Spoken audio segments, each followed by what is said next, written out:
Houthi लड़ाकों से परेशान इजरायल ने लेबनान के चरमपंथी संगठन हिजबुल्लाह से बातचीत की पेशकश कर दी। सऊदी अरब के न्यूज चैनल अल अरबिया के मुताबिक इजरायल हिजबुल्लाह के साथ समझौता करने के लिए तैयार है और ऐसे में यह माना जा रहा है कि लाल सागर में हूथी लड़ाकों का सामना कर रही इजरायल की सेना एक और जंग नहीं चाहती। पिछले 2 महीने से इजरायल लगातार हमास के खिलाफ गाजा में अपने ऑपरेशन को अंजाम दे रहा है, तो वहीं लाल सागर में हूथी लड़ाकों ने उसकी नाक में दम कर रखा है। मतलब इजरायल एक साथ 2 तरफ से घिरा है। इतना ही नहीं, हूथी लड़ाकों ने तो ये भी धमकी दे दी कि वो लाल सागर से किसी भी जहाज को गुजरने नहीं देंगे, क्योंकि हूथी लड़ाकों ने न सिर्फ इजरायल बल्कि अमेरिका, फ्रांस और दूसरे देशों के जहाजों को भी निशाना बनाया। और ऐसे में सबसे ज्यादा इजरायल पर खतरा मंडरा रहा है, क्योंकि इस बीच हिजबुल्लाह भी कोई कसर नहीं छोड़ रहा। असल में इजरायल का उत्तरी हिस्सा लेबनान से लगा है और वहाँ हिजबुल्लाह के लड़ाके इजरायल की सीमा से लगे इलाके में लगातार हमले कर रहे हैं और हिजबुल्लाह के हमलों से ये आशंका जताई जा रही है कि ये कहीं हमास की तरह ही खतरनाक न हो जाए। यानी हमास और हूथी लड़ाकों के बाद इजरायल हिजबुल्लाह से नहीं भिड़ना चाहता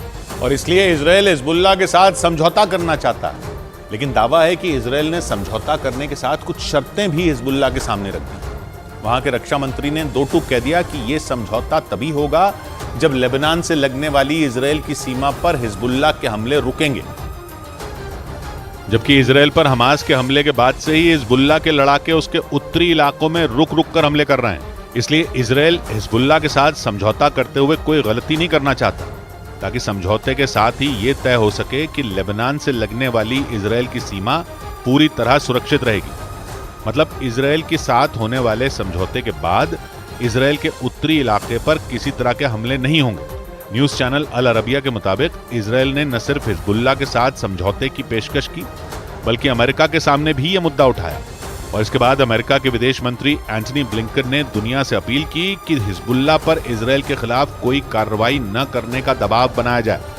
और हिजबुल्लाह के साथ होने वाले समझौते की खबर सामने आने के बाद ये माना गया कि हूथी लड़ाकों के हमलों की वजह से ही इजरायल जंग में बैकफुट पर दिख रहा है, क्योंकि पिछले हफ्ते ही इजरायल के प्रधानमंत्री बेंजामिन नेतन्याहू ने यह ताल ठोकी थी कि अगर हिजबुल्लाह हमलों से नहीं रुका तो वो लेबनान की राजधानी बेरूत को भी गाजा बना देंगे। जिसका मतलब साफ था कि इजरायल की सेना ने जिस तरह हमास को तबाह करने के लिए गाजा में खतरनाक मिसाइलें दागी, ठीक वैसे ही इजरायल की फौज बेरूत को भी बर्बाद कर देगी। लेबनान इजरायल के उत्तरी सीमा की तरफ पड़ता और इजरायल की सीमा से उसकी राजधानी करीब 500 किलोमीटर दूर है, यानी वो इजरायल की लंबी दूरी की मिसाइलों की जद में। क्योंकि इजरायल के पास क्रूज मिसाइलों के साथ बैलिस्टिक मिसाइलें भी बड़ी संख्या में हैं। ऐसे में अगर बेंजामिन नेतन्याहू की धमकी को हल्के में लेकर हिजबुल्लाह ने जंग का तीसरा मोर्चा खोलने की कोशिश की तो उसका ये दाव भारी पड़ सकता है, क्योंकि बेरूत हिजबुल्लाह का गढ़ माना जाता है और वहां भीषण हमले करना मतलब हिजबुल्लाह को मिटाने जैसा हो सकता है। इसलिए इजरायल और हिजबुल्लाह के बीच होने वाले समझौते की खबर ने पूरी दुनिया को चौंका दिया।